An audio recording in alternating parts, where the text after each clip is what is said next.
ఇవాళ ఒక్క నోటీస్ ఇస్తేనే ఆయన ఆగమాగం అవుతున్నాడు. నెలల కొద్ది జైళ్ళల్లో గడిపిన మేమేమనుకోవాలి? నువ్వు దేవుడువా? నువ్వు మనిషివే కదా.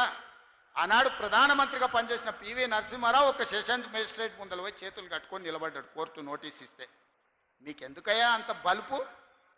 మీరు చేసిన తప్పులకి ఇవాళ కమిషన్ నోటీస్ ఇచ్చింది, జవాబు చెప్పాల్సిన పోయి ఎదురుదాడి మా మీద చేస్తున్నారు. ఇవాళ ఒక్క నోటీస్ ఇస్తేనే ఆయన ఆగమాగం అవుతున్నాడు. నెలల కొద్ది జైళ్ళల్లో గడిపిన మేమేమనుకోవాలి? నువ్వు దేవుడువా? నువ్వు మనిషివే కదా. ఆనాడు ప్రధానమంత్రిగా పనిచేసిన పివి నరసింహారావు ఒక సెషన్స్ మేజిస్ట్రేట్ ముందర పోయి చేతులు కట్టుకొని నిలబడ్డాడు కోర్టు నోటీస్ ఇస్తే. మీకెందుకయ్యా అంత బలుపు? మీరు చేసిన తప్పులకి ఇవాళ కమిషన్ నోటీస్ ఇచ్చింది, జవాబు చెప్పాల్సిన పోయి ఎదురుదాడి మా మీద చేస్తున్నారు. ఇవాళ ఒక్క నోటీస్ ఇస్తేనే ఆయన ఆగమాగం అవుతున్నాడు. నెలల కొద్ది జైళ్ళల్లో గడిపిన మేమేమనుకోవాలి? నువ్వు దేవుడువా? నువ్వు మనిషివే కదా.